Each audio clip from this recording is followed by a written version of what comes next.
Hey guys, Assalamualaikum. It's me, Kanis Fatima Arisha, and welcome back to my another video. So, আজকে আর একটা what I eat in a day vlog নিয়ে চলে আসলাম। তো video শুরু করার আগে বলে নিচ্ছি, যারা আমার ভিডিওটা দেখছো আমার চ্যানেলটাকে সাবস্ক্রাইব করে দিও, কারণ সাবস্ক্রাইব করতে টাকা লাগে না, এন্ড অবশ্যই লাইক কমেন্ট শেয়ার করতে ভুলো না। করা যাক। সকাল সকাল আম্মু হচ্ছে এখানে নাস্তা বানাচ্ছিল। নাস্তা খাওয়ার পর আমি দেখি আমার কোলবালিশের উপর আমার টুকু বিড়ালটা কি সুন্দর নিশ্চিন্তে ঘুমিয়ে আছে। তো তারপর আমি হচ্ছে রান্নাঘরে এসে দেখি আজকে হচ্ছে বিরিয়ানি রান্না করা হচ্ছে লাঞ্চে।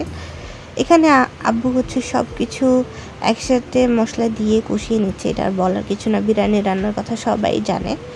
তো এখানে মাংস দিয়ে দেওয়া হচ্ছে, অ্যান্ড এটা কষানোর সময় এটার স্মেল এত জোস, মানে তো কষাতে মাংস একদম সিদ্ধ হয়ে এসেছে। আর এই পর্যায়ে আব্বু হচ্ছে কিছু মাংস উঠিয়ে রাখছে বিরিয়ানির সাথে পরে খাওয়ার জন্য।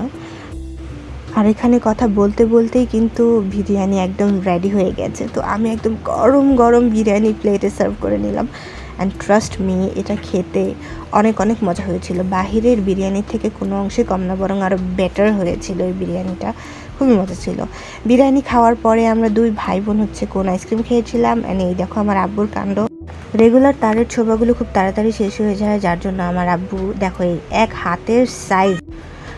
আর আব্বু হচ্ছে বিকালের দিকে চকে গিয়েছিল, সেখান থেকে আব্বু এই ফুলগুলো এনেছে বাসায় ডেকোরেশন করার জন্য। তো এখন চলে এলাম বিকালের জন্য কিছু ফাঁকিবাজি নাস্তা বানানোর জন্য, চিকেন ফ্রাই বানানোর জন্য।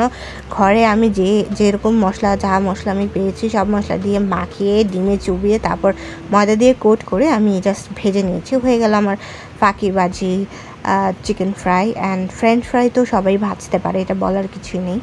অ্যান্ড এটা একদমই চিকেন ফ্রাইয়ের মতোই হয়েছিল, মানে কোনো অংশে কম না।